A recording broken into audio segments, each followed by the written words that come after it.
Magandang maga po sa inyo lahat. Tayo po ay nag-umpisa na sa ating panambahan. Tayo po ay tumayo at basahin po natin ang ating mga Biblia sa Psalms 118, 26 to 29.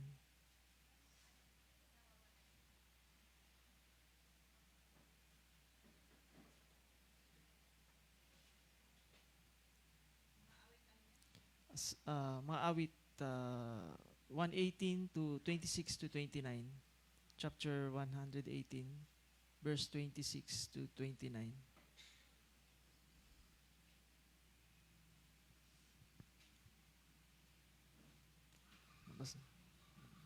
Sabay-sabay po natin basahin. Amen.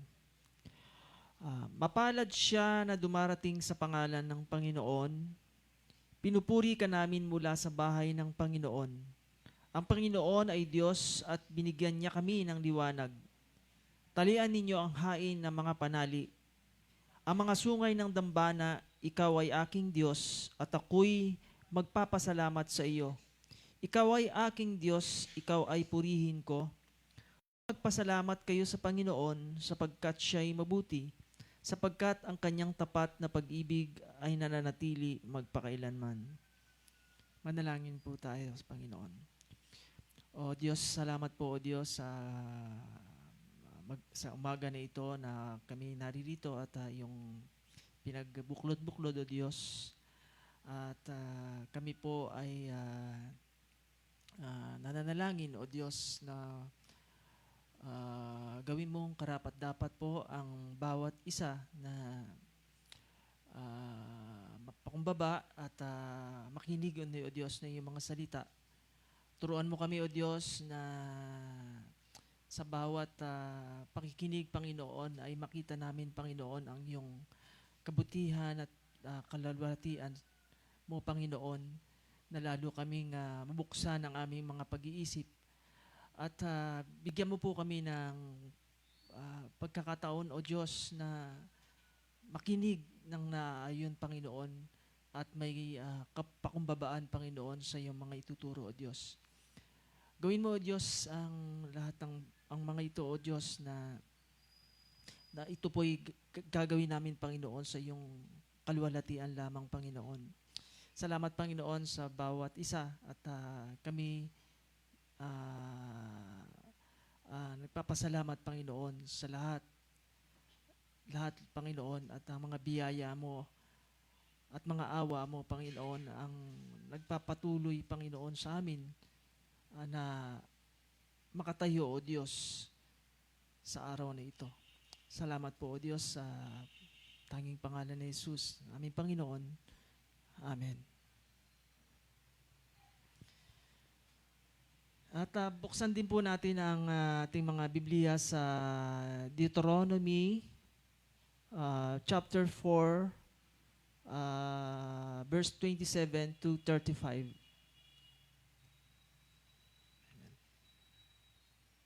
Deuteronomy chapter 4, 27 to 35.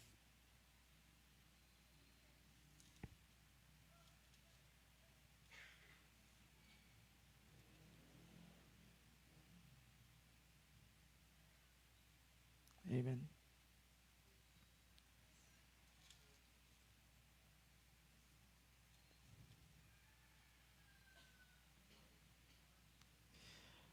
Sabay-sabay po nating basahin. Ikakalat kayo ng Panginoon sa mga bayan, at kayo'y maiiwang iilan sa bilang sa gitna ng mga bansa na pagtatabuyan sa inyo ng Panginoon. Do'y maglilingkod kayo sa ibang mga Diyos na yari ng mga kamay ng mga tao. Kahoy at bato na hindi nakakakita, ni nakakarinig, ni nakakakain, ni nakakaamoy. Ngunit kung mula roon ay iyong hahanapin ang Panginoon mong Diyos, siya ay iyong matatagpuan kung iyong hahanapin ng buong puso at buong kaluluwa. Sa iyong kapigatian, kapag lahat ng mga bagay na ito ay dumating sa iyo sa mga huling araw ay magbabalik loob ka sa Panginoon mong Diyos at iyong papakinggan ang kanyang tinig. Sapagkat ang Panginoon mong Diyos ay maawaing Diyos. Hindi kanya pababayaan, nililipulin kanya, ni kakalimutan ang tipan sa iyong mga ninuno na kanyang ipinangako sa kanila. Sapagkat ipagtanong mo nga ang mga araw na nagdaan na nauna sa iyo, mula ng araw na nalalangin ng Diyos ang tao sa ibabaw ng lupa, at mula sa isang hangganan ng langit hanggang sa kabila, kung magkaroon ng isang bagay na higit na dakila kaysa rito, o may narinig na gaya nito, mayroon bang mga tao na nakakarinig ng tinig ng Diyos na nagsasalita sa gitna ng apoy, gaya ng narinig mo at nabubuhay pa? O may Diyos kaya na nagtatangkang humayo at sumakop ng isang bansa sa gitna ng ibang bansa sa pamamagitan ng mga pagsubok, mga tanda, mga kababalaghan, digmaan, makapangyarihang kamay, ng unat na bisig, at ng kakakilabot na pagpapakita ng kapangyarihan ayon sa lahat na ginawa ng Panginoon mong Diyos sa iyo sa Ehipto. Sa harapan ng iyong paningin, ipinakita sa iyo ito upang makilala mo na ang Panginoon ay siyang Diyos, wala nang iba liban sa Kanya. At dumako din po tayo sa Romans chapter 4 verse 1 to 8.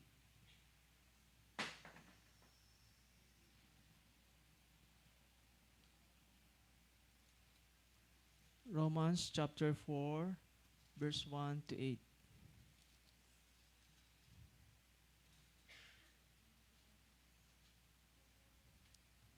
Amen. Sabay-sabay po tayong basahin. Ang halimbawa ni Abraham. Ano nga ang ating sasabihin na natuklasan ni Abraham na ating ninuno ayon sa laman? Sapagkat kung si Abraham ay tinuring na ganap sa pamamagitan ng mga gawa, ay mayroon sana siyang ipagmamalaki, ngunit hindi sa Diyos. Sapagkat ano ang sinasabi ng kasulatan? Sumasampalataya si Abraham sa Diyos at iyon ay binilang sa kanya na katwiran. Ngayon sa gumagawa, ang kabayaran ay hindi itinuturing ng biyaya, kundi siyang talagang nararapat. Ngunit sa kanya na hindi gumagawa, kundi sumasampalataya sa kanya na maaaring ganap sa masamang tao, ang kanyang pananampalataya ay tinuturing na katwiran. Gaya naman ang sinasabi ni David tungkol sa pagiging mapalad na tao na itinuturing ng Diyos na matuwid na hiwalay sa gawa. Mapapalad ang mga pinatatawad sa kanilang mga masasamang gawa at ang mga tinakpan ng kanilang mga kasalanan.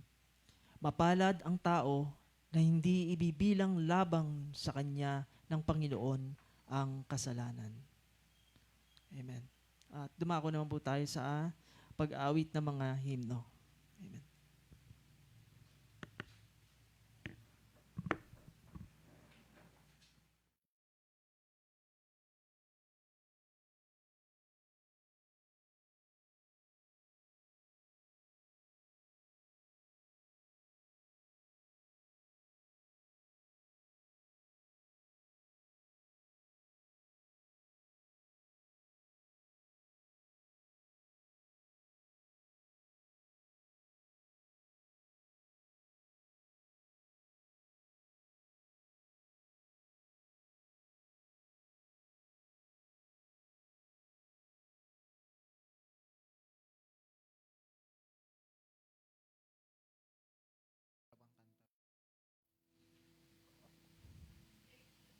Ay, 30 to 31 po pala.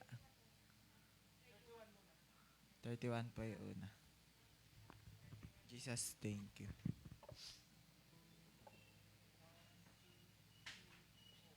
Okay po, let's sing.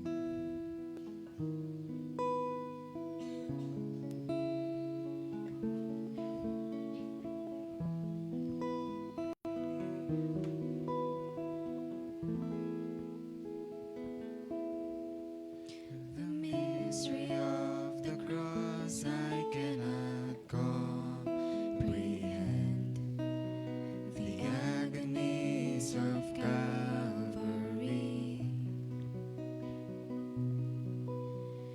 You, the perfect Holy One, crushed your Son, who drank the bitter cup reserved for me. Your blood has washed away my sin. Jesus, thank you. The Father's wrath completely satisfied.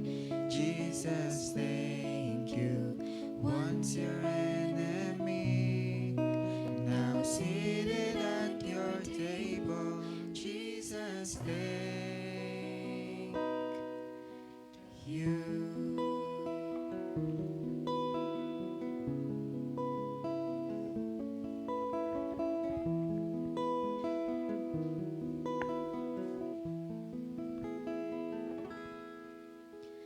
By your perfect sacrifice, I've been brought near. Your enemy, you've made your friend, pouring out the riches of your glorious grace. Your mercy and your kindness know no end. Your blood has washed away my sin. Jesus, thank you. The Father's wrath completely satisfied. Jesus, thank you. Once your enemy, now seated at your table. Jesus, thank you.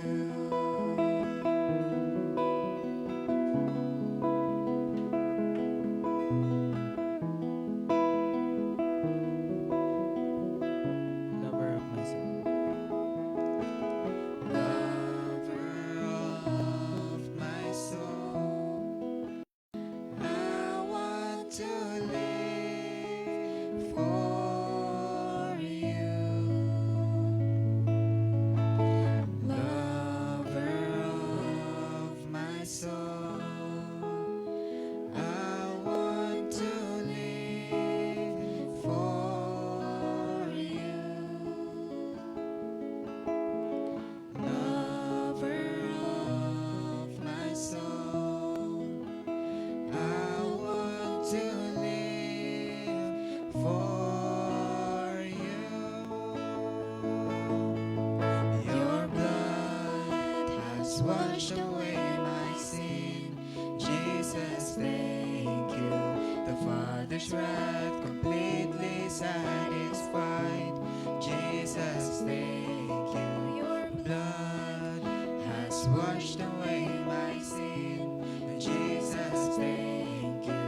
The Father's wrath completely satisfied. Jesus, thank you.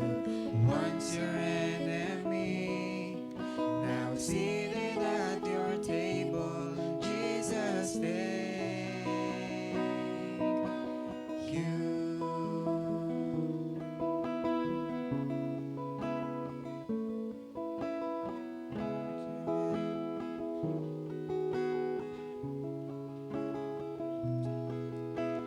Once your enemy, now seated at your table. Jesus, thank you.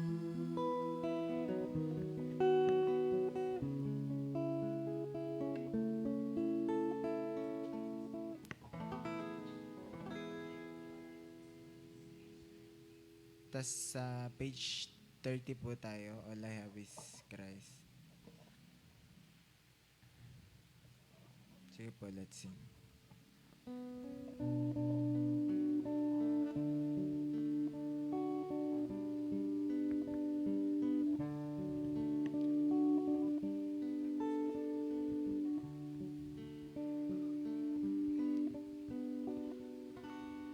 I once was lost in darkest night, yet thought I knew the way. The sin had promised joy and life, had led me to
be yours alone, and live so all might see the strength to follow your commands would never come from me.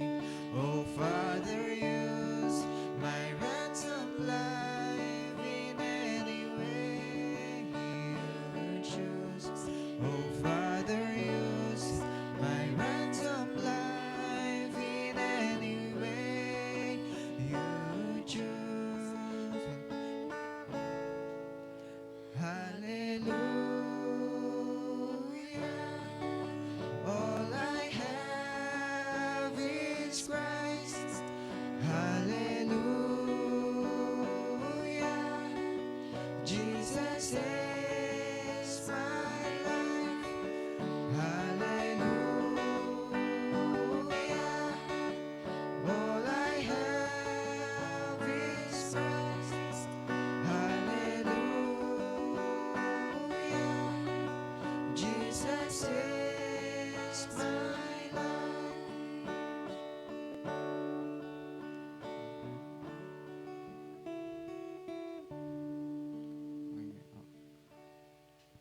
Sige po. Dumako na po tayo sa ating word. Ay, announcement po.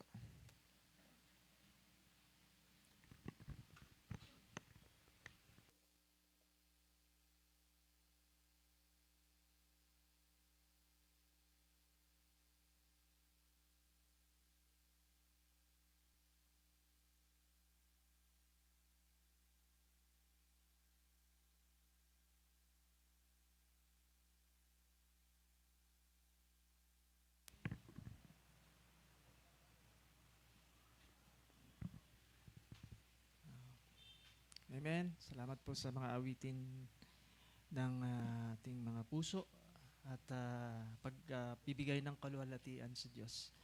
At dumako po tayo po sa ating pagbibigay at Amen. Upo muna po tayo. At tayo po ay magbigay na may kagalakan, pag-ibig sa Panginoon. At andyan po ang ating box at pwede na po tayong magbigay sa Panginoon. At sa mga, kung gusto naman pong kailangan natin na magbigay din po, meron din po tayong GCash at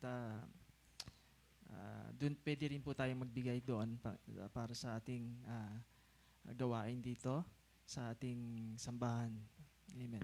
Manalangin po tayo at panalangin natin ang mga handog at pagbibigay sa Panginoon. Salamat o Diyos sa iyong kabutihan at kadakilaan o Diyos at dinadalangin namin Panginoon ang aming mga handog sa iyo o Diyos. At salamat po Panginoon at ito po ay tinataas namin sa iyo na ang bawat bigay at paghahandog namin ay para po sa iyong gawain, Panginoon, na ito po ay makapagbigay sa iyo ng kaluwalhatian, O Diyos, Panginoon. Salamat po, Panginoon, at ito po ay magamit, Panginoon, sa iyong mga dito sa aming sambahan, Panginoon, na ito'y tinataas namin sa iyo, Panginoon, at patuloy, O Diyos, na turuan mo kami lalo, Panginoon, na sa bawat pagbibigay ay maipakita namin ang tunay na pag-ibig, Panginoon, at kagalakan, Panginoon, sa tunay na pagbibigay ng aming mga puso, O Diyos. Salamat, O Diyos, sa iyong kabutihan, kadakalaan, Panginoon, sa pangalan ni Jesus. Amen.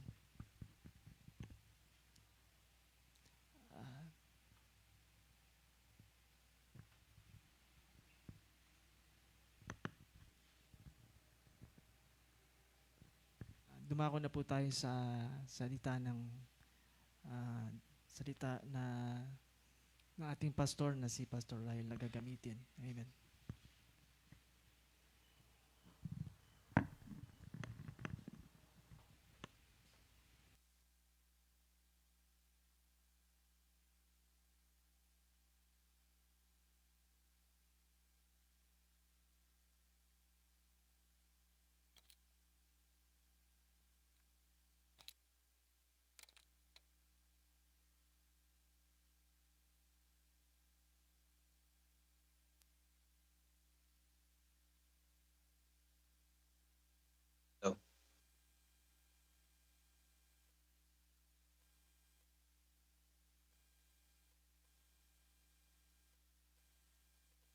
Tarsha, narinig mo ako?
Hello?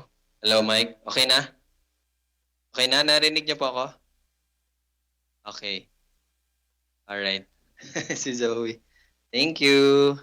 Okay po, so once again, good morning and welcome po sa Lord's Day worship service ng His community. Okay, so glad to see each and every one of you, lalo na po dyan sa kasama natin sa Kabkaben. So maraming salamat sa patuloy na pag-attend din ninyo kahit na medyo online po yung setup dyan sa inyo. Dito naman sa amin, live na live. Live din po kayo dito sa amin. So, next week, by God's grace, makakabalik na po kami dyan. So sila naman yung online dito ulit sa Surigao. And okay, once again, good morning. And wag na natin patagalin. Let us start listening to the Word of God. So buksan po natin ang ating mga Biblia sa mga gawa, chapter 9, verse 43.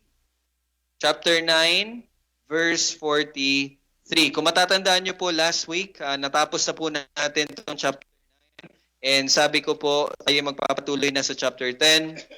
But habang naghahanda po ako at nag-aaral ng mensahe ng Panginoon para sa lahat, sa bawat isa sa atin, I think mahalaga muna na bigyan pansin muna natin itong verse 43.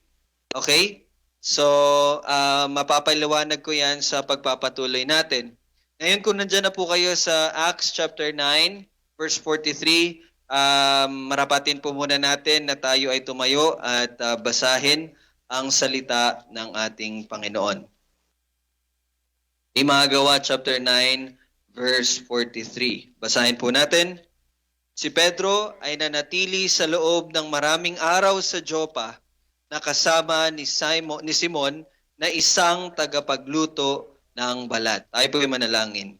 Panginoon, salamat po sa iyong salita. Salamat sa pagbibigay ng pag-unawa sa pakikinig. Salamat, Panginoon, sa ibibigay mong lakas upang tuparin at gawin namin ang kung ano man po ang iyong sasabihin at iuutos ayon po sa kalooban mo dito sa iyong salita. Ang iyong pangalan ang maipataas sa lahat ng ito, Panginoon. Ito aming panalangin sa pangalan ni Jesus. Amen. Tayo po ay magsiupo na.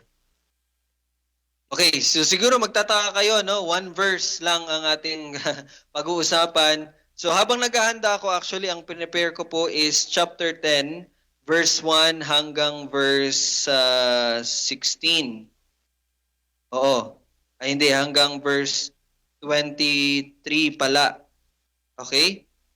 So yun po yung inihahanda ko actually. Pero habang naghahanda ako, nakita ko na Acts 9:43 muna. So bakit po? Now, kung matatandaan niyo po, lagi po nating inuulit-ulit na ang pag-aaral po natin sa Acts or yung mga gawa is rooted siya doon sa Acts 1:8. Okay? Acts 1:8. Ano ba sinabi sa Acts 1:8? Ngunit sa pagdating ng Espiritu Santo, kayo'y magiging saksi ko. Una sa Jerusalem, sa buong lupain ng Judea, Samaria, hanggang sa kaduluduluhang bahagi ng lupa. And from chapters 2, kung saan doon na ibigay ang banal na Espiritu sa araw ng Pentecostes, mula sa chapter 2 hanggang dito, sa chapter 9 verse 43, nakita natin yung pagkilos ng Panginoon sa pagtupad ng kanyang iniutos at sa pagtupad ng kanyang sinabi sa Acts 1:8. No? Nakita natin ang ebanghelyo na palaganap na sa buong Jerusalem at hindi lang dyan, sa buong Judea at hanggang sa buong Samaria. And last week, actually, ang ating pag-aaral ay nasa Acts chapter 9 mula sa verse 32 hanggang 43, kung matatandaan nyo last Sunday. At doon po natin nakita na itong tagpong ito kung saan nagpagaling si Pedro, no, ng dalawang tao, una si Aeneas at ang pangalawa ay si Tabitha. Nakita natin doon, natutunan natin ang application noon is pamumuhay bilang isang normal na Kristiyano. Dahil nakita natin na yun yung naging bridge actually, no? Yun yung naging bridge para sa susunod at huling tagpo or phase ng Acts 1:8. Ano ba yung huling parte ng Acts 1:8? Hanggang sa kaduluduluhang bahagi ng lupa. Yun po yung naging bridge, yung Acts 9:32 hanggang 43. Ngayon, ang ating magiging focus is yung verse 43 lang. Now, kung babasahin ko po siya ulit, sabi dyan, si Pedro ay nanatili sa loob ng maraming araw sa Joppa, nakasama ni Simon na isang tagapagluto ng balat. Dito natin nakita na sa pagpapatuloy na pamumuhay ni Pedro bilang isang normal na Kristiyano, ay dinala siya ng Panginoon sa lugar na ito. Ano ba yung lugar na binanggit dyan sa 43? Sa Joppa.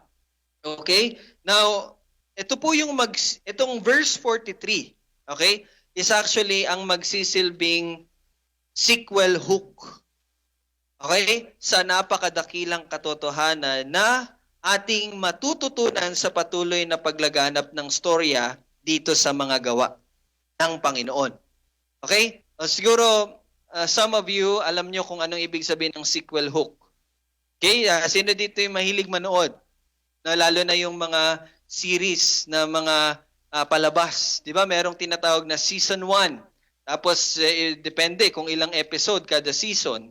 Now, mapapansin nyo po, for example, ang isang season ng isang palabas ay merong 16 episode.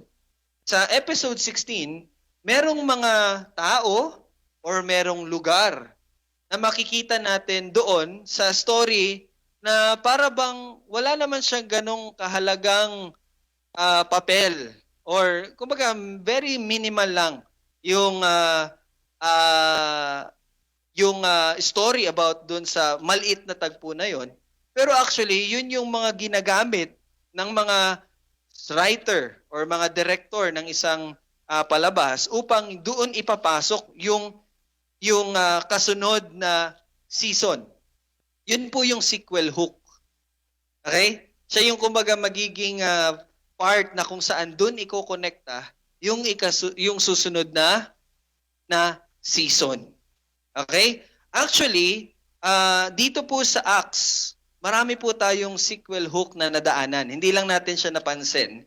Pero let me give you example ng mga sequel hook dito sa Acts. Okay? Kung matatandaan nyo po, okay, ito pala, paki-open po yung mga Bible nyo sa mga gawa and then i-clip nyo na rin po yung Romans. Magkasunod lang yan sila, Acts, Romans. Okay? So paki-clip na po yan, Acts, Romans, and yun pong dalawang book na ito, dito tayo titingin-tingin mamaya. Now, kung nasa mga gawa po kayo, tingnan natin yung chapter 4, verse 36. Okay, papakita ko po sa inyo yung mga example ng sequel hook dito sa Acts. Acts 4:36. So, mababasa natin dyan. Sabi dyan, si Jose, isang Levitang tubo sa Cyprus na tinaguriang Bernabe ng mga apostol na ang kahulugan ay anak ng nagpagpapalakas ng loob. So dito sa chapter 4 is una nating makikita, suddenly merong in-insert na tao. At yun ay si Bernabe. And actually sa story ng chapter 4, si Bernabe ay nagdala ng kanyang pagbibigay.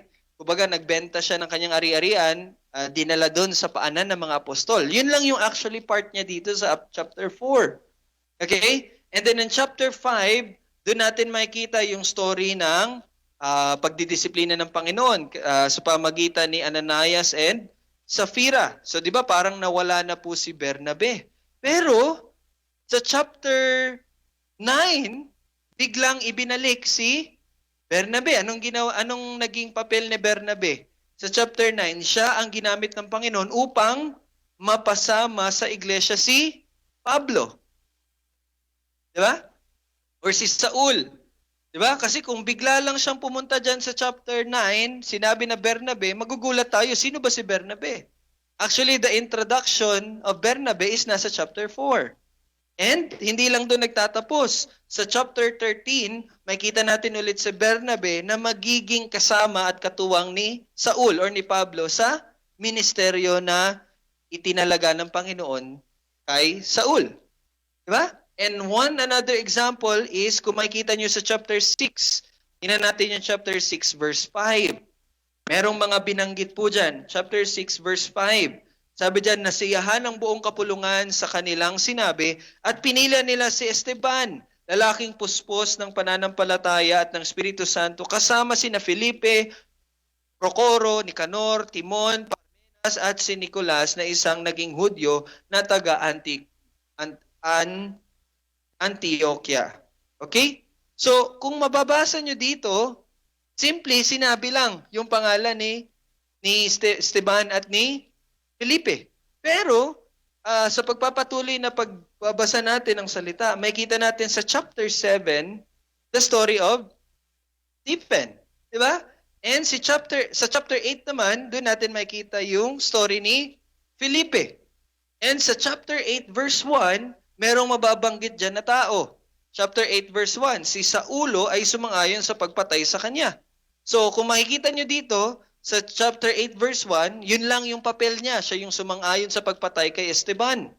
Pero, mababasa nyo sa chapter 9, ang pagkilos ng Panginoon sa pagliligtas kay Saul. And from chapter 13 hanggang sa kaduluduluhan, makikita natin doon ang ministeryo ni Saul na pinangalan ng Pablo sa Griego na pangalan niya. So you see, those are sequel hooks, no?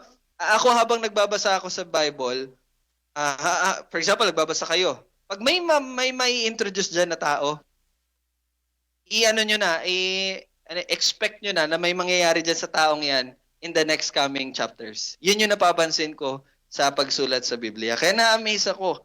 No, hindi ka gugulatin, but there will be an introduction. Many times na nakita ko yun.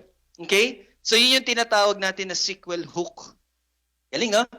Even in the Word of God, makita natin yung mga bagay na yun. Now, bakit po ako nagpo-focus sa sequel hook? Kasi in verse 43, actually, yun po ang magiging sequel hook natin para po sa ano yung mga terms sila, makabasag paniniwala na para sa mga Hudyo. At ito, marami tayong matututunan dito. And Acts 9:43 will be sequel hook para sa susunod na mga mangyayari. Now, we will see that as we continue. Okay? Now, tingnan niyo po yung Acts 9, verse 43. Sabi po dyan, si Pedro ay nanatili sa loob ng maraming araw sa Joppa. Now, actually, Joppa is na-introduce dito. And meron po siyang halaga. Bakit po yan nasabi dyan? Again, sinabi ko po last week, ang lugar na Joppa ay ang lugar na magkakaroon ng pangitain si Pedro na mahalaga po para sa pagbubukas ng ebanghelyo para sa mga hentil. Yun po ay nangyari sa Joppa. At dito rin sa Joppa, nangyari, ito yung lugar kung saan magtatagpo si Pedro at mga alagad ni Cornelius. Sila po yung unang hentil na maliligtas sa formal na pagbubukas ng ebanghelyo para sa mga hentil. Yun po yung kahalagahan ng lugar na ito. Doon po yun mangyayari sa lugar ng Joppa. But this time, hindi tayo magfo-focus sa Joppa. Dito tayo magfo-focus kay Simon. Anong sabi dyan? So si Pedro ay nanatili sa loob ng maraming araw sa Joppa na kasama ni Simon na isang tagapagluto ng balat. Those are just the information, pero grabe ang halaga nitong sentence na ito para sa ating pagpapatuloy. Sabi dyan si Simon na tagapagluto ng balat. Alam niyo po ba yung trabahong ito? Tagapagluto ng balat. Sa English, tanner ang tawag dyan. Simon the Tanner. Ano ba yung trabaho na yon? Ang tagapagluto po ng balat or yung mga tanner, sila po yung gumagawa ng leather. Alam niyo yung leather? Yung leather, yung mga balat ng hayop na ginagamit sa paggawa ng bag, paggawa ng damit, paggawa ng belt, paggawa ng shoes, di ba? Yun po yung trabaho nila. Ang ginagawa po nila, yung balat po ng mga hayop, pinipreserve po nila yan. Nilalagyan po yan nila ng mga preservatives para hindi masira. And then binibilad, yan po ang ginagawa nila. Now, alam niyo po ba, ito pong klase na trabaho na ito, yan tagapagluto ng balat, ay isa pong maruming trabaho. Unclean profession po yan. Okay? Dahil sila po ay lagi, araw-araw, minuto, humahawak ng patay na hayop. Now, kung babasahin po natin sa Leviticus chapter 5, verse 2, huwag niyo na pong tingnan, babasahin ko na lang po. Sabi dyan, o kung ang sino man ay nakahipo ng alinmang bagay na marumi, o maging ito ay bangkay ng mabangis na hayop na marumi, o bangkay na umuusad na marumi, at di niya iyon nalalaman, siya ay magiging marumi at nagkakasala. Okay? Yan po ang isa sa mga utos sa Leviticus chapter 5 verse 2. So, kung titingnan po natin sa history, ang propesyon po na ito ay isa sa mga kinamumuhian ng Jewish society. Isa po ito sa trabaho na kinamumuhian ng mga Hudyo. Okay? Lalong-lalo na po yung mga Pariseo. Hinayaan niyo po yun? Kasi nga, at yung mga pari, alam na alam nila yan. Kasi kung makahawak sila ng mga patay na balat or kahit na anong bagay, iyon ay magdudulot sa kanila ng karumihan. So, this kind of job is despised. They hate this. Nilalayuan nila ito. Kumbaga, pinandidirian nila ito. Hindi nila ito, kumbaga, hindi sila nakikisalamuha sa mga taong may ganitong trabaho. Okay? Now, ano po yung makikita natin sa verse 43? Si Pedro po ay ano daw? Nanatili doon. Ibig sabihin, namuhay po si Pedro dito. Now, kung iisipin nyo po, siguro 1 week lang, 2 weeks lang, no. Sabi po dyan, nanatili sa loob ng maraming araw. Now, if you remember, kung matatandaan nyo si Lucas, di ba? Yung sulat ni Lucas, yung pinag-aralan natin sa Bible study natin, sinabi doon, di ba? Sa John ba yun? Sa Lucas, makalipas ang maraming araw, pero 3 years pala yun. Sino nakakatanda nito noon? But 3 years pala lumipas doon. Pero ang sabi lang ni Lucas, makalipas ang maraming araw. Pero actually, that's 3 years. Pero I'm not saying na 3 years din itong binabanggit dito ni Lucas sa mga gawa. Oh, it's the same writer, di ba? Lucas. Pero maisip natin na considerably mahaba yung oras na to. Now, siguro matatanong nyo ako, anong ginagawa doon ni Pedro? Bakit siya nandoon? Actually, there are some commentaries and scholars na nagsasabi na siya ay nanirahan doon na maraming araw dahil yun po yung naging trabaho ni Pedro. From being a fisherman, okay, siya po ay naging apprentice ni Simon and eventually, yun na din po yung pinagkukunan niya ng pangangailangan niya. Yun yung naging trabaho niya. Kasi nga po, di ba, kung matatandaan nyo last week, sa Lida, pumunta siya sa Lida, and then napunta siya sa Joppa. And alam niyo po ba yung Joppa is actually, yan po yung main port ng Israel, ng Jerusalem. Yun yung main port nila. Doon po yung port ba, yung dumadaong yung mga barko. Okay? And napaka-perfect po yun na place para sa ganitong trabaho. Bakit? Kasi madali lang nila mahugasan at matapon yung mga dumi. Okay? And madali lang nila matanggap yung mga hayop at ma-export yung mga hayop. So actually, this is a very good place para gawin itong profession na ito. And actually, Pedro is doing that. Imagine, Peter. No, pero yung mga Pariseo, sila'y kinakamuyan nila yon. Now, ano yung mga observation natin dito? Makita niyo po dito, ang pag-alis sa lumang katuruan ni Pedro. Okay? Alam yun ni Pedro na yun ay, di ba, binasa ko po kanina sa inyo, Leviticus chapter 5. Pero alam ni Pedro na yun ay makakadulot sa kanya ng karumihan. Pero bakit ngayon? Bakit yun yung ginagawa niyang trabaho? Kasi alam ni Pedro at naunawaan na ni Pedro ang pag-alis sa lumang katuroan dahil ito ay nasa katuparan na ng Panginoong Jesus. Now, actually, this statement na binanggit ko po sa inyo, malawak po ito. Now, kung papansin niyo po, in the Old Testament, sinasabihan sila, huwag humawak ng ganito kasi pag marumi, dudumi din kayo. Huwag ganito ganyan kasi ganito ganyan. Pero bakit ngayon ay ginagawa na ng mga apostol? Or dito si Pedro, bakit na ginagawa ni Pedro? Ibig sabihin ba noon na nagdi-disobey si Pedro? Hindi. But ang ibig sabihin po nun, kasi nga, na isa katuparan na po ng Panginoong Yesus ang batas. And gusto ko po yung bigyang diin next week. Kaya anong ibig sabihin noon? Anong ibig sabihin na isa katuparan na ng Panginoong Yesus kaya hindi na ginagawa? Actually, di ba marami pong kautusan sa Old Testament ang hindi na natin ginagawa. Why? It was fulfilled already by Christ. Okay? So, alam ko po, medyo may tanong po siguro sa inyo, anong ibig sabihin nun? Na-fulfill na ni Christ so hindi na natin gagawin. So, next week, Lord willing, matatakel po natin yung usapin na yan. But I want you to see here na si Pablo, he understood, naintindihan niya na. Hindi na yun ang makakapagparumi sa kanya. Kaya ginawa niya na yung trabaho. Pero, ito po ay dapat pang mas maunawaan ni Pedro. Meron pang dapat mas maunawaan si Pedro dito na ano pa yung mga bagay na dati ay kinakamuyan nila at iniisip nila na marumi na ginawa ng malinis ng Panginoon. Okay? Actually, this is just a sneak peek. Okay, di ba? Naisip niya, natutunan niya na okay, yung paghawak sa mga patay na na hindi na yun nakakapagrumi sa kanila.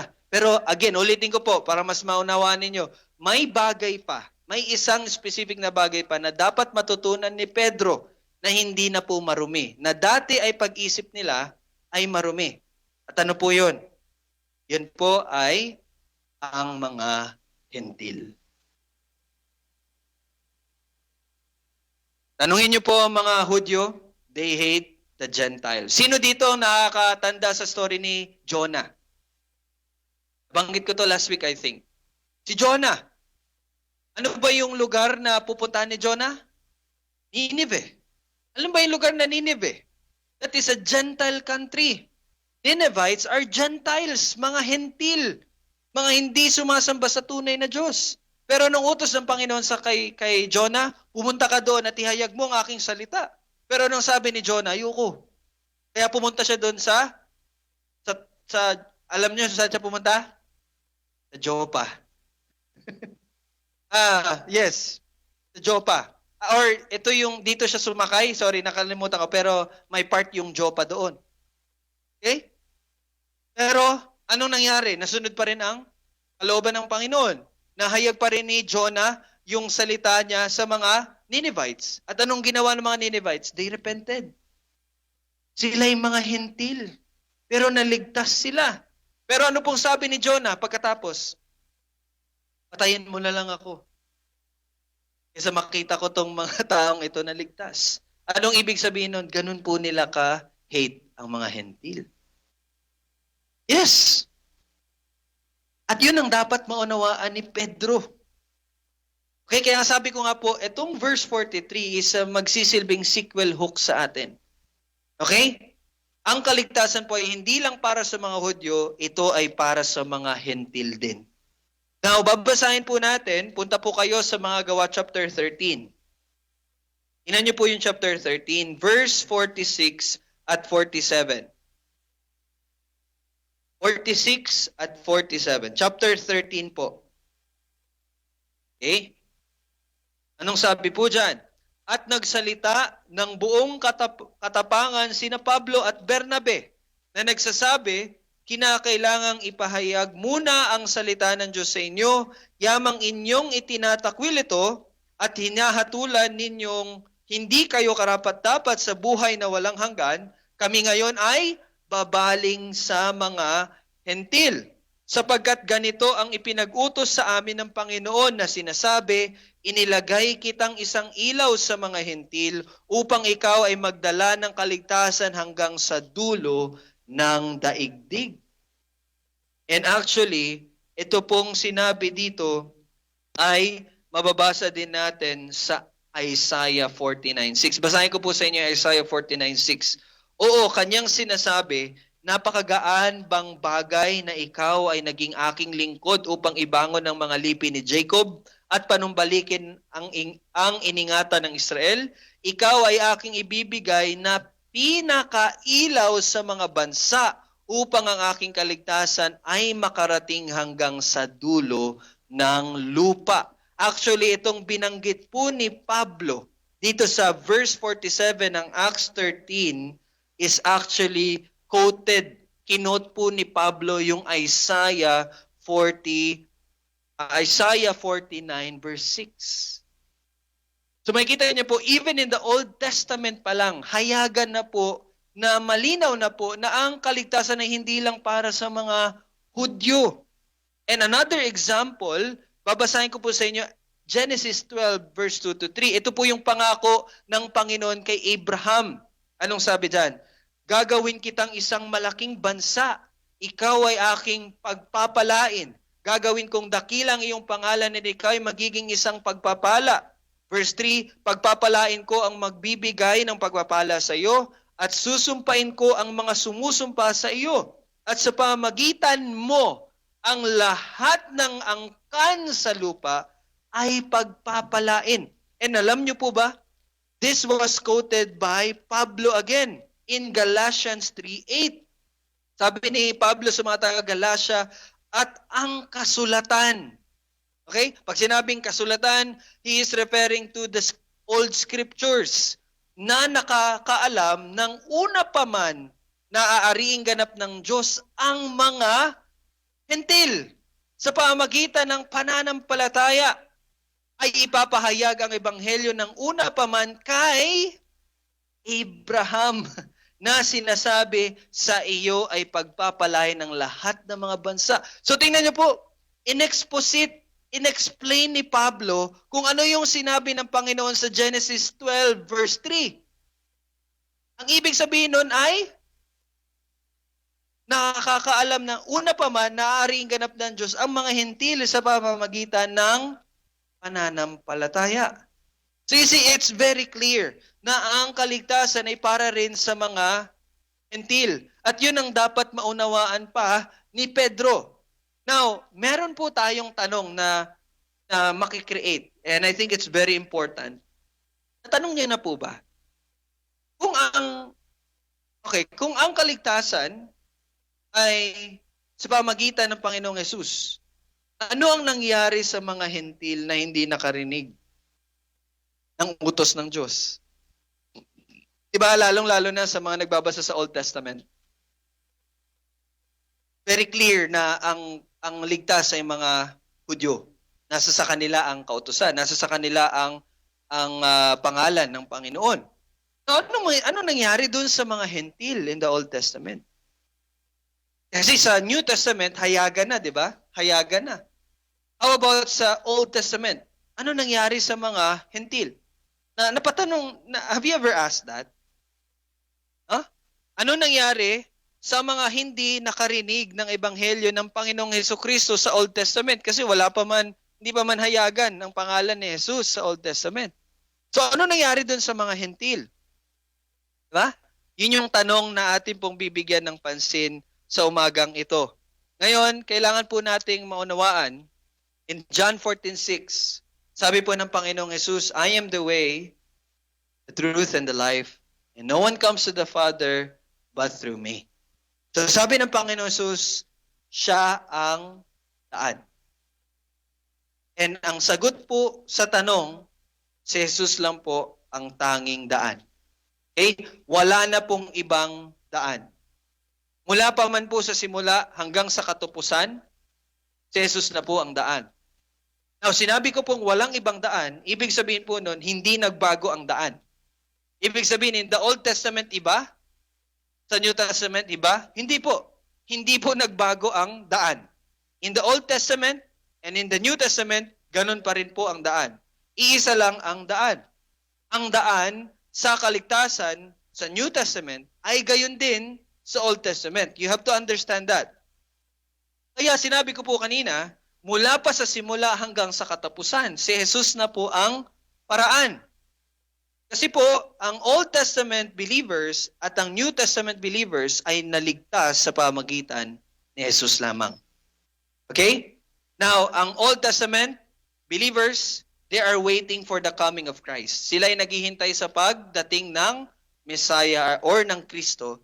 But the New Testament believers, sila ay nananampalataya sa revealed Christ. Nahayag na Kristo. And I think you know that. Alam niyo na po yun, di ba?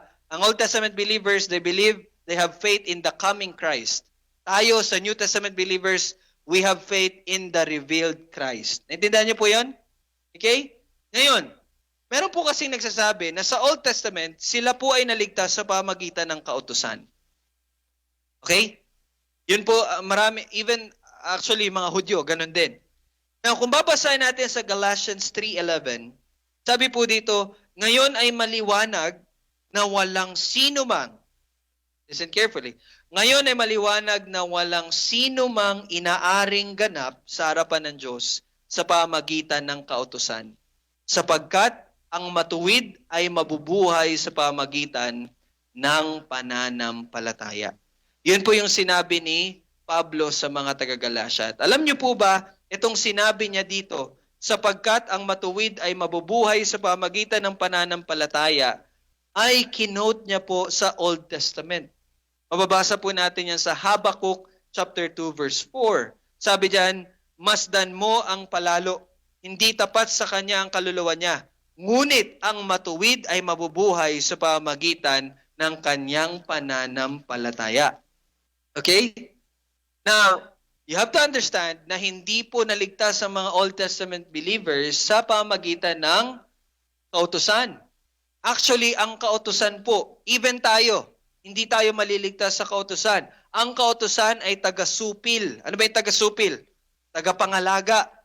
No? Upang dalhin tayo kay Kristo. Actually, yan po yung purpose ng kautusan. Sabi nga ni Pablo sa Galatians pa rin, chapter 3, verse 24, kaya't ang kautusan ay naging ating taga-supil hanggang sa dumating si Kristo upang tayo ariing ganap sa pamagitan ng pananampalataya. So, very clear po dyan na ang kautusan ay naging ating taga-supil. Siya yung naging, sa English translation, tutor, guardian. Siya yung nag-iingat sa atin, siya yung nagtuturo sa atin kay Kristo. Actually, yun po yung purpose ng law. At ang kautusan din na nagtuturo sa atin na tayo ay makasalanan at nangangailangan ng tagapagligtas. Kaya nga sabi po sa Romans 3:20, sapagkat sa pamagitan ng mga gawa ng kautusan ay walang tao na ituturing na ganap sa paningin niya. Sapagkat sa pamagitan ng kautusan ay ang pagkakilala ng kasalanan. Tayo ay nakakilala sa kasalanan sa pamagitan ng kautusan. And ang kautusan points us to Christ. Okay? Ngayon, tatanungin natin, actually hindi pa nasasagot yung tanong, anong nangyari doon sa mga Old Testament Gentiles. Bago ko po yun sasagutin ko po muna yung tanong, paano naligtas ang Old Testament believers? And kanina, nasabi ko na po yun, pero let me give you a specific explanation patungkol doon. Can we open our Bible sa book ng Romans? Let's go to Romans. Sunod lang po yun ang mga gawa. Let's go to Romans chapter 1, verse 1 and 2. Okay? Sabi po dyan sa Romans 1 and 2, sabi ni Pablo sa kanyang pag-introduce, sa kanyang sarili, sa kanyang sulat, sabi niya, si Pablo, na alipin ni Jesucristo, tinawag upang maging apostol, ibinukod para sa ebanghelyo ng Diyos, na kanyang ipinangako, listen to verse 2, na kanyang ipinangako, ano ipinangako niya? Ebanghelyo ng Diyos. Kailan yun ipinangako? Ipinangako noong una. Sa pamamagitan nino? Ng mga apostol? Hindi. Sa pamamagitan ng kanyang mga propeta sa mga banal na sulatan. So, the gospel was revealed in the Old Testament. Okay?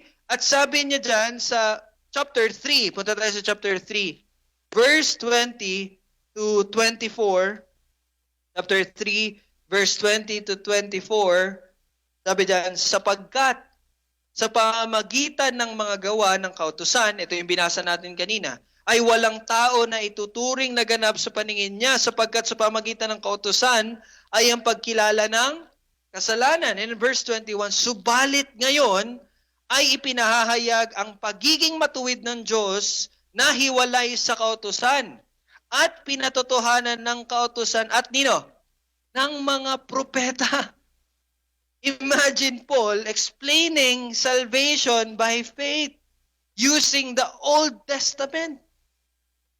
No? Pinatotohanan ito ng ng kautusan at ng mga propeta. Anong pinatotohanan nila? Na ang pagiging matuwid ng Diyos ay hiwalay sa kautusan.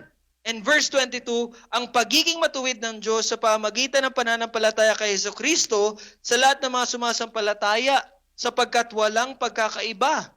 Yamang ang lahat ay nagkasala at hindi nakaabot sa kaluwalhatian ng Diyos. Verse 24, sila ngayon ay tinuturing na ganap ng kanyang biyaya bilang kaloob sa pamagitan ng pagtubos na kay Kristo Jesus. So it's very clear na ang pagtubos po ay kay Jesucristo. Ngayon, you have to see this. Ginamit ni Pablo ang mga mananampalataya sa Old Testament. Hindi po ang mga mananampalataya sa New Testament. Hindi niya po pinaliwanag sa mga taga-Romans, sa taga-Roma, na ang kaligtasan ay sa pamagitan ng pananampalataya na ginamit niya na example si Pedro.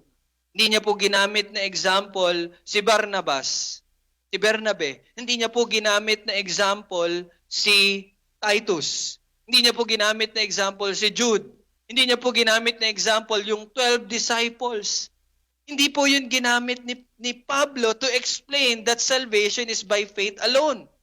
But sino ang ginamit niya? Ano ang ginamit niya?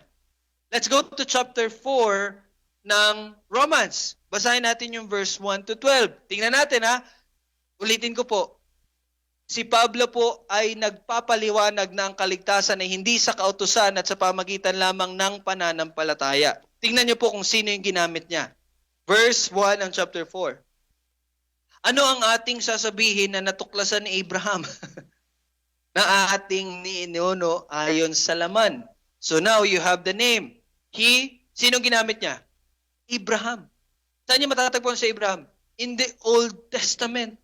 He is explaining salvation by faith using Abraham. Imagine that. Ano pa sinabi niya? Verse 2, sapagkat kung si Abraham ay itinuring na ganap sa pamagitan ng mga gawa, ay mayroon sana siyang ipagmamalaki, ngunit hindi sa Diyos. Sapagkat ano ang sinasabi ng kasulatan? Sumasampalataya si Abraham sa Diyos at iyon ay ibinilang sa kanya ng katuwiran at ipinaliwanag niya anong ibig sabihin ng biyaya. Verse 4, ngayon sa gumagawa, ang kabayaran ay hindi tinuturing na biyaya, kundi siyang talagang nararapat. Sabi niya, kung ikaw gumagawa ka, so nararapat lang na may matanggap kang sweldo. Ngunit, verse 5, ngunit sa kanya na hindi gumagawa, kundi anong ginagawa lang? Sumasampalataya kanino? Sa kanya, na umaaring ganap, kay Jesucristo, sa masamang tao, ang kanyang pananampalataya ay itinuturing na katuwiran. So you see, very clear. Number 1 example na ginamit niya, si Abraham. Number 2 example na ginamit niya, si David. Verse 6, gaya naman na sinasabi ni David. Narinig niyo ba si Pedro dyan? Narinig niyo ba si Juan? Narinig niyo ba si Bartolome? Narinig niyo ba si Nathaniel? Narinig niyo ba si Esteban? No. No? Pablo is again using an Old Testament person. David. Ano sabi ni David? Kaya naman na sinasabi ni David tungkol sa pagiging mapalad ng tao na itinuturing ng Diyos na matuwid na hiwalay sa gawa. Ano sabi ni David? Mapalad ang mga pinapatawad sa kanilang masasamang gawa at ang mga tinakpan ang kanilang mga kasalanan. Mapalad ang tao na hindi ibibilang laban sa kanya ng Panginoon ang kasalanan. And let me continue verse 9. Babalik siya kay Abraham. Okay? Verse 9. Ipinahayag nga ba ang pagiging mapalad na ito sa pagtutuli? O gayon din sa di pagtutuli? So yun yung tanong ni Pablo. So ipinahayag ba yung grace? Ipinahayag ba yung biyaya sa time na tuli na or hindi pa tuli? Sabi niya, sapagkat sinabi natin, ang pananampalataya ay ibinilang ng pagiging matuwid kay Abraham. Sabi niya, okay, balik tayo kay Abraham. Di ba? Ang pananampalataya ang naging paraan para siya ay maging matuwid. Ngayon, verse 10. Paano nga ito ibinilang? Iyon ba'y bago siya tinuli o nang tuli na siya? So yun yung tanong ni Pablo. Kailan na-justify by faith si Abraham? Nung tuli na siya or hindi pa tuli? Now, tingnan niyo po anong sabi ni Pablo. Iyon ay hindi pagkatapos na siya ay tuliin, kundi bago siya tinuli. So Abraham was justified by faith bago pa man siya tuliin. Okay? Verse 11, tinanggap niya ang tanda ng pagtutuli na isang tatak ng pagiging matuwid sa pamagitan ng pananampalataya na nasa kanya nang siya'y di pa tuli. Ang layunin ay upang siya'y maging ama ng mga sumasampalataya bagaman sila'y di tuli at upang ang pagiging matuwid ay mabibilang din sa kanila. Now, sino yung mga di tuli? Mga Gentil. You see? And in verse 12, gayon din ang ama ng pagtutuli na hindi lamang sa mga pagtutuli kundi pati naman sa mga sumusunod sa mga hakbang ng pananampalataya na taglay ng ating amang si Abraham na nasa kanya bago pa siya ituli. Actually, is a very strong case na ang kaligtasan na hindi po talaga sa kautusan. Alam niyo bakit? Kasi si Abraham ay naligtas 400 years bago pa ibigay ang kautusan. So kung sasabihin ng isang tao o isang Hudyo na ang kaligtasan ay sa pamagitan ng kautusan, bakit si Abraham ligtas? Na kung ang kautusan ay ibinigay 400 years later, 400 years after Abraham. You see? So the Old Testament believers ay hindi po naligtas dahil sa kautusan. Now, sabi po sa Acts 4:12, balik tayo sa mga gawa. Mga gawa chapter 4, verses 11 to 12. Okay? Mga gawa, balik tayo. I-clip nyo lang po yung mga gawa at Romans. Babalik-balik tayo dyan. Mga gawa chapter 4, verses 11 to 12. Sabi ni Lucas, itong si Jesus, ang bato na itinakwil ninyong mga tagapagtayo, ang siyang naging batong panulukan. Dito muna tayo sa verse 11. Alam niyo po ba na ang verse 11 na isinulat dito ni Lucas is quoted. Pag sinabi ko pong quoted, nagmula. Okay? Ito'y sinabi niya, hindi niya to original na sinabi. But ito ay galing po sa kasulatan. Saan niyo matatagpuan tong verse 11? Na matatagpuan niyo po yan sa chapter 118 ng mga awit. Huwag niyo na pong tingnan. Ako na lang po. 118 ng mga awit verse 22. Sabi doon, ang batong itinakwil ng mga nagtayo ay naging panulok na bato. So, Lucas is, si Pedro pala to. Ninanarrate lang ni Lucas. Si Pedro ay kinote po yung Old Testament, Psalms 118 verse 22. At paano niya to in-explain? Paano in-explain ni Pedro yung Psalms 118 verse 22? Paano niya yun pinaliwanag? Acts 4:12. Walang kaligtasan sa kanino paman sapagkat walang ibang pangalan sa ilalim ng langit na ibinigay sa mga tao na ating ikaliligtas. Okay? So the explanation of Psalms 118 verse 22 na nireject nila yung batong panulukan, ibig sabihin nun, kasi iisa lang ang daan para sa kaligtasan.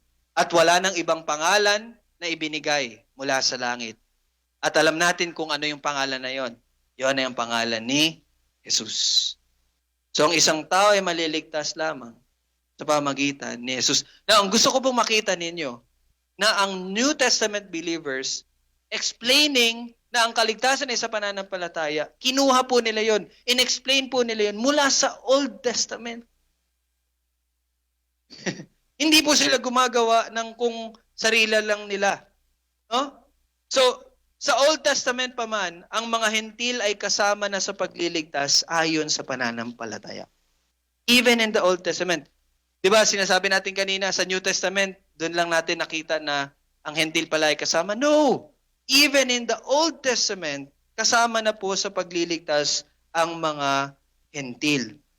Kaya nga po, sabi diyan, kung ipagpapatuloy natin, Romans 4, chapter 4 pa rin ng Romans, basahin natin yung 13 to 17. Ano sabi diyan? Mga gawa pala to. Romans, balik po tayo sa Romans chapter 4. Okay? Basahin natin yung 13 to 17. Kanina, binasa natin Romans 4, 1 to 12. Patuloy natin kung ano sinabi ni Pablo. Sapagkat, verse 13, sapagkat ang pangako na kanyang mamanahin, ang sanlibutan, ay hindi dumating kay Abraham o sa kanyang binhi sa pamagitan ng kautusan, kundi sa pamagitan ng pagiging matuwid ng pananampalataya. Sapagkat kung silang nasa kautusan, ang siyang mga tagapagmana, walang kabuluhan ng pananampalataya at pinapawalang saysay ang pangako. So kung ang salvation daw is by the law, wala pong saysay yung promise ng Panginoon kay Abraham. Okay? In verse 15, sapagkat ang kautusan ay gumagawa ng galit, ngunit kung saan walang kautusan ay wala ring paglabag. Tama? So, the purpose is para lang makita natin yung paglabag na ginagawa na meron tayo. In verse 16, dahil dito, iyon ay batay sa pananampalataya upang maging ayon sa biyaya, upang ang pangako ay maging tiyak para sa lahat ng binhi, hindi lamang na sa nasa kautusan, kundi pati naman sa nasa pananampalataya ni Abraham, na ama nating lahat. Verse 17, gaya ng nasusulat, ginawa kitang ama ng maraming bansa. Bakit daw hindi by law? Bakit hindi by law? Verse 16, upang ang pangako ay maging tiyak. Bakit hindi by law? Para ang pangako ay maging tiyak para sa lahat ng binhi. Naintindihan niyo? Para sa lahat ng binhi. At sino ba yung binhi? Sino yung mga binhi ni Abraham? Ito ba yung mga Hudyo? No. Ito ba yung mga Hudyo lamang? Hindi.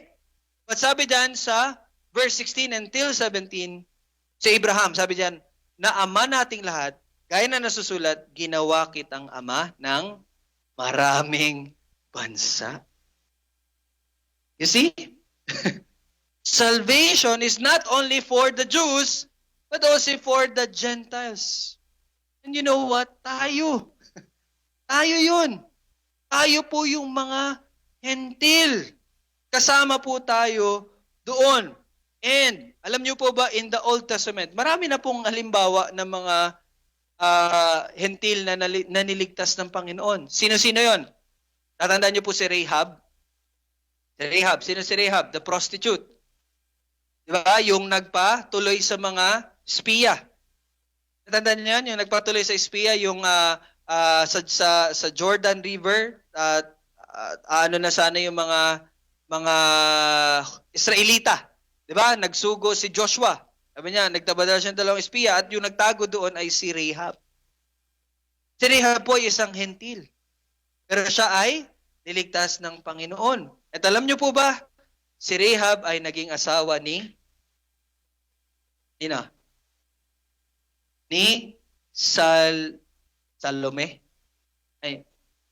Salmon.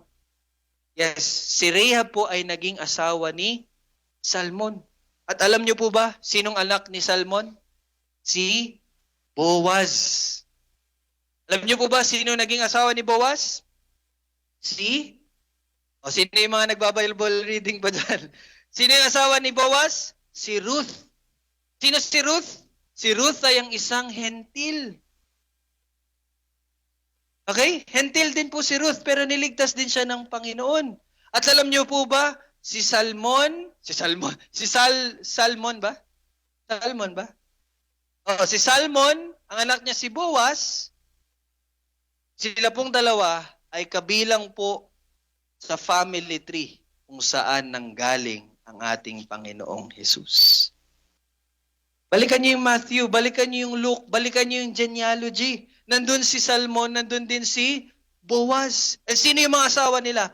Mga hentil. Saan nanggaling ang Panginoong Jesus? Doon sa linyang iyon. Kaya kung sasabihin nila, hindi, pure Jews lang talaga maliligtas, balik tayo sa roots. Saan nanggaling ang Panginoong Jesus sa kanyang pagkatao. Mamaya, balikan niyo yung genealogy. Makikita niyo po si Salmon at si Boaz. And actually, sa genealogy na yon, may mga binanggit na babae. Di ba ba? Di ba dapat sa genealogy, lalaki lang, pero may binanggit na babae. Makikita niyo po doon si Ruth at si Rahab. And they are Gentiles. Okay? And kanina, nabanggit ko po, sino pa yung mga hentil na naligtas? Yung mga tao sa Nineveh. And sa Bible study natin, natatandaan niyo yung niligtas? Yung last Bible study natin, last Friday. Sino yung niligtas? Yung balo sa lugar ng Zarephath. No? Ano yung lugar na Zarephath? Yun yung center ng pag-worship kay Baal. Yung mga tao doon sa Zarephath ay yung mga tao na sumasamba kay Baal. Pero may niligtas ang Panginoon doon. At yun yung balo na yun, di ba? Natandaan niyo po sa Bible study? Diyan sa Kabkaben. Natatandaan niyo pa ba yung Bible study natin last Friday? You see, God was saving Gentiles, even in the Old Testament. So, wala na pong ibang daan mula sa simula hanggang sa katapusan, tanging si Jesus lamang. Ngayon, ang tanong ay nandoon pa din. Ano ang nangyari sa mga Hentil, even in the Old Testament, at hanggang ngayon, na hindi nakarinig ng utos ng Panginoon? Ano ang mangyayari sa mga hindi makarinig ng Ebanghelyo ng Panginoong Yesus? Natanong na po ba yon? Alam niyo po ba ang sagot? Ano yung mga mangyayari sa mga hindi makakarinig ng Ebanghelyo? Kung tatanungin niyo po ako, meron bang hindi makakarinig ng Ebanghelyo ng Panginoong Yesus? Yes. Marami. Marami po ang namatay na hindi po nakakarinig ng Ebanghelyo ng Panginoon. Hello? Diyan pa kayo, kabkaben? Okay? Ayan, si Lolo. Makinig ka lang, Lolo, no? So, marami po ang hindi nakarinig ng Ebanghelyo ng Panginoong Yesus. So, ano mangyayari sa kanila? May sagot po ba kayo doon? Ano mangyayari sa kanila? Basahin natin. Balik tayo sa Romans. Okay? Romans chapter 2 naman tayo. Romans chapter 2, verse 12 to 16. Romans 2, 12 to 16. Ulitin ko po, Romans chapter 2, verse 12 to 16. Ano po ang sabi dyan? Sapagkat ang lahat na nagkasala ng walang kautusan ay mapapahamak din ng walang kautusan. Yun na. Pero patuloy natin. At ang lahat na nagkasala sa ilalim ng kautusan ay sa kautusan hahatulan. Sapagkat hindi ang tagapagkinig ng kautusan ang siyang ganap sa harapan ng Diyos. So ibig sabihin, wala po doon sa mga nakarinig o hindi nakarinig ang pagiging matuwid. So, hindi po naging kaawa-awa yung mga hindi nakarinig ng kautusan. Hindi po sila naging kaawa-awa kasi hindi naman yung batayan ng kaligtasan kung narinig mo eh. But ano ba ang batayan ng kaligtasan? Kundi ang tumutupad sa kautusan. Ay aariing ganap. Now, baka po magkamali tayo dito. Ay, hindi ibig sabihin sa kautusan pala. yung tumutupad pala sa kautusan. Now, ano po yung kautusan na binabanggit dito? Yun po yung kalooban ng Diyos. At ano yung kalooban ng Diyos? Na ang isang tao ay sumampalataya kay Jesus. Yun po yung kautusan na binabanggit dito. Hindi yung kautusan na dapat ganito ka, hindi ka dapat ganyan. Hindi po yun ang binabanggit dito. Okay? And in verse 14, sapagkat kung ang mga hentil na likas na walang kautusan ay gumagawa ng mga bagay ng kautusan. You see? Kahit wala silang kautusan, they are doing, kung ano yung sinasabi sa kautusan, huwag kang pumatay. Alam nila yon. Bakit nila alam yon? Ang mga ito, bagaman walang kautusan, ay siyang kautusan sa kanilang sarili. Hindi man nila nabasa yung written code. Pero they know the law. In verse 15, kanilang ipinapakita na ang hinihiling ng kautusan ay nakasulat sa kanilang mga puso. Paano nila pinapakita na nakasulat yun sa puso nila? Na ito'y nagpapatotoo rin ang kanilang budhi. That's the purpose of konsensya. Yun yung patotoo na ang kautusan ay nasa kanilang mga puso. Hindi man nila narinig yung Ten Commandments, they have it. And ano yung nagpapatotoo na meron sa kanila yon? The conscience. Pag pumatay sila, nakukonsensya po sila. Okay? At ang kanilang mga pag-iisip ay nagbibintang o nagdadalhilan sa isa't isa. Yun yung nagtuturo sa kanila. Uy, nagkasala ka. Naintindihan niyo po yan? In verse 16, sa araw, nahatulan ng Diyos ang mga lihim ng mga tao ayon sa aking ebanghelyo sa pamagitan ni Hesus Kristo. So, anong mangyayari po sa kanila? Romans 1:19 to 20. Tingnan natin Romans 1 para mas mas malinaw. Romans chapter 1, 19 to 20. Sapagkat ang maaaring malaman tungkol sa Diyos ay hayag sa kanila, yamang ito ipinahayag ng Diyos sa kanila. Ano nga to? Sunday school, kanina. The general revelation. And verse 20, mula pa ng likhain ang sanlibutan, ang kanyang walang hanggang kapangyarihan at pagka-Diyos, bagaman hindi nakikita, ay nauunawaan at nakita sa pamagitan ng mga bagay na kanyang ginawa upang wala silang dahilan. Na siguro some of you will say, absuelto sila kasi hindi naman nila narikautosan. No, they are guilty. Wala silang maidadahilan. Bakit? Inihayag ng Diyos ang kanyang sarili sa pamagitan ng general revelation. That's the purpose of it. So anong mangyayari sa kanila?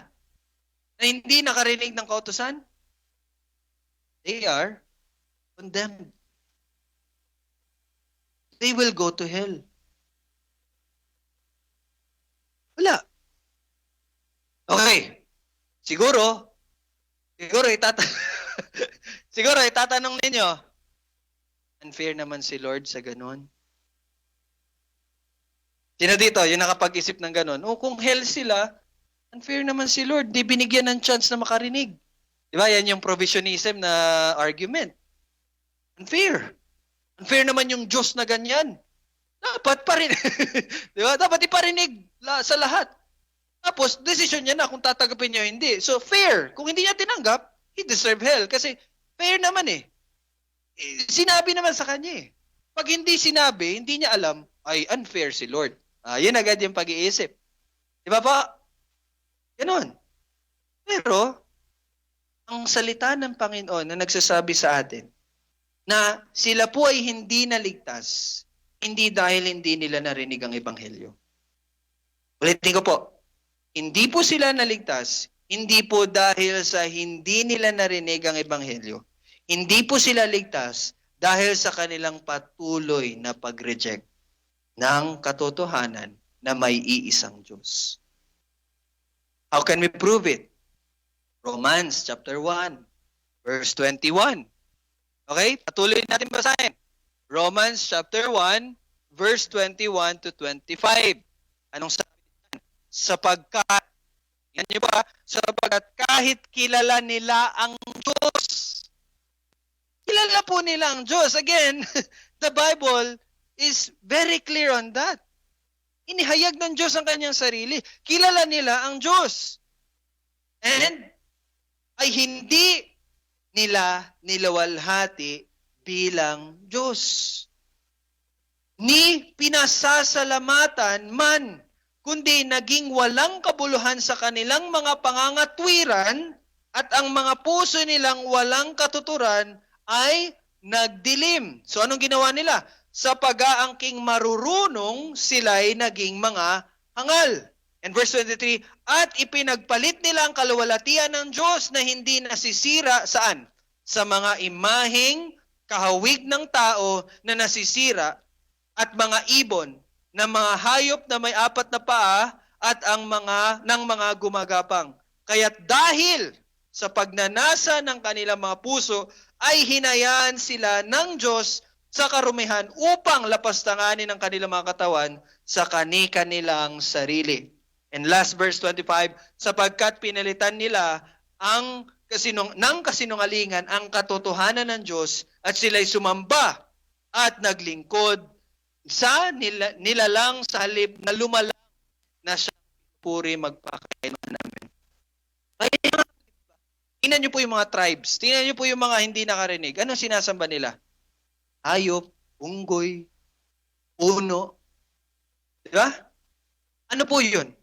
Kasi nga, they denied the true Creator, the true God. Kaya sila ang lumikha ng kanilang Diyos-Diyosan. Hindi po yun dahil hindi nila narinig si Yahweh, ang pangalan ni Yahweh. Hindi. Very clear po sa salita ng Diyos. They rejected the true God. Unawan niyo po yan? Okay? And the problem po is, again, hindi po dahil hindi nila narinig, dahil hindi po nila tuluyang hinanap at kinilala ang tunay na Diyos. Now, kanina po binasa natin sa Deuteronomy, basahin ko na lang po. Deuteronomy chapter 4 verse 29, yung Old Testament reading natin, pero kukunin ko lang yung verse 29. Ngunit, kung mula roon ay iyong hahanapin ang Panginoon mong Diyos, siya ay iyong matatagpuan kung iyong hahanapin ng buong puso at buong kaluluwa. The Bible clearly says, if ang isang tao ay tunay, buong puso at kaluluwa na hahanapin ng Diyos, ano mayayari? Makikita nila ang Diyos. Ipapahayag ng Panginoon ang kanyang sarili sa kanila. And we have so many examples of that. The eunuch. Natandaan niyo yung si eunuch ko? He's searching. Gusto niyang makilala ang Panginoon. Anong ginawa ng Panginoon? Pinadala si Felipe. Diba? Kaya lang, the problem is, Romans 3:11. Basahin natin yung Romans 3:11. Ano sabi dyan? Wala ni isang nakakaunawa, wala ni isang humahanap sa Diyos. Hindi dahil hindi nila narinig. Dahil ang dahilan is, hindi nila hinahanap Diyos. Okay? So yun po. Lahat, pero ito, last na po. Ulitin ko po, hindi lahat makakarinig ng Ebanghelyo. At ang mga hindi nakarinig ng Ebanghelyo, hindi tumanggap sa Panginoon Jesus, they are guilty before God and so they deserve to go to hell. Hindi po yan pagiging unfair. Nagpatuloy lamang sila sa kanilang sariling kagustuhan at sumamba sa mga Diyos-Diyosan. Hindi nila hinalap ang tunay na Diyos. Pero, ito po yung assurance. Ulitin ko po, hindi lahat ng tao makakarinig ng Ebanghelyo, but lahat ng maliligtas ay makakarinig ng Ebanghelyo. Walang naligtas na hindi nakarinig ng Ebanghelyo. Lahat ng maliligtas, lahat ng nililigtas ay makakarinig ng Ebanghelyo ng Diyos. Kaya sabi po sa Matthew 24:14, basahin ko na lang po sa inyo. At ang magandang balitang ito ng kaharian ay ipapahayag sa buong daigdig bilang patotoo sa lahat ng mga bansa at pagkatapos ay darating ang wakas. Now, some people interpret Matthew 24:14 na dapat ma-share yung gospel sa lahat ng tao. No. Hindi po. Sabi po dyan, ipapahayag sa buong daigdig. Ibig sabihin sa lahat ng bansa. Hindi po sa lahat ng tao. Hindi sa lahat ng individual. But all over. Okay? Every part ay mahayagan. Bakit? Kasi sa lahat, di ba sabi nga, sa lahat ng bansa, sa lahat ng dila, sa lahat ng nation, Jesus Christ will be worshipped kasi meron siyang mga niligtas doon. Kaya the gospel will be preached all throughout the world, but not all people. Kasi nga po, lahat ng maliligtas ay makakarinig ng Ebanghelyo. And punta tayo sa Romans 8, malapit na po tayo. Romans 8:29 to 30. Romans chapter 8, 29 to 30. Sabi dyan, sapagkat, Romans 8, okay? Romans chapter 8, 29 to 30. Sapagkat ang mga nakilala niya ng una pa, ay ano daw? Itinalaga naman niya na maging katulad sa larawan ng kanyang anak upang siya ang maging panganay sa maraming magkakapatid. Verse 30. At yaong mga itinalaga niya ay kanya namang kanya namang tinawag.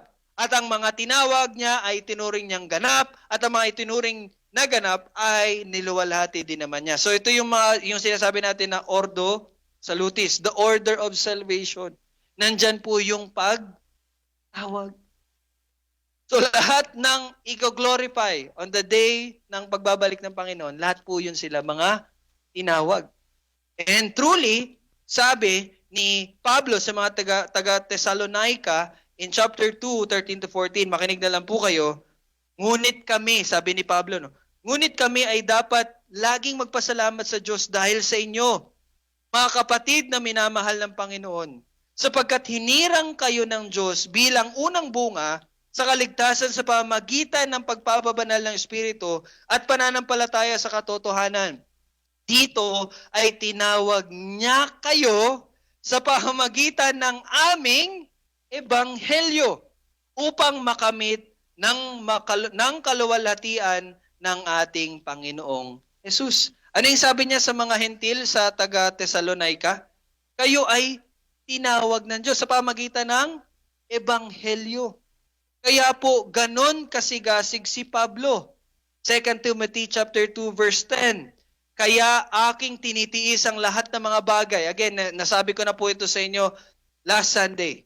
Grabe ang pagtitiis ni Pablo. Hindi lang si Pablo, but lahat ng mga apostol, lahat ng mga mananampalataya, tinitiis nila yung paghihirap, pigati, pagsubok, pagpatay, pagbato, lahat ng mga bagay na ginagawa sa kanila. Bakit po?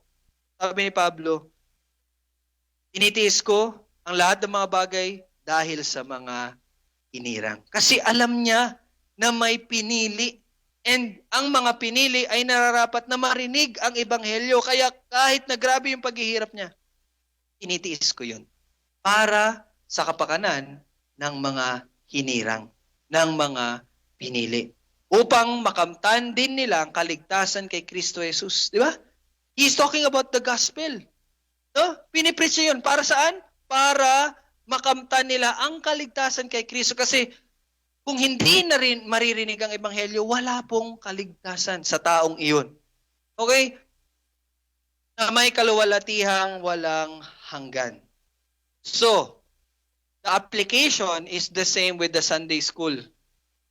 The gospel must be preached. Kasi di ba, Sunday school kanina, ang isang tao ay maliligtas sa pamagitan ng special revelation. And that is the gospel. So the gospel must be preached. Kaya ganun po kahalaga na ma-preach ang gospel. Hindi po para maging fair sa lahat.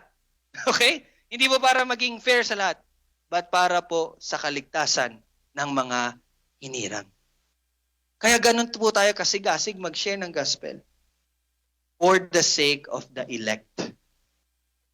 Okay?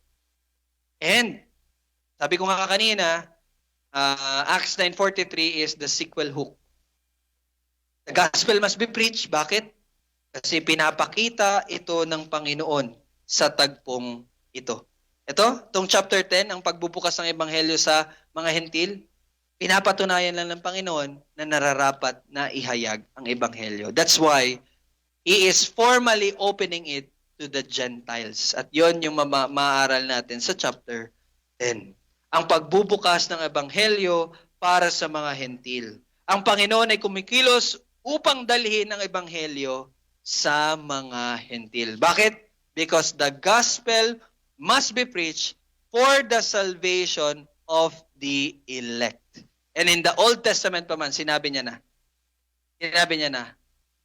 si Abraham ay magiging ama ng maraming bansa. Bakit? Kasi sa simula pa lang, meron na siyang mga itinalaga mula sa ibang bansa. At yun ay ang mga hentil. So let us preach the gospel.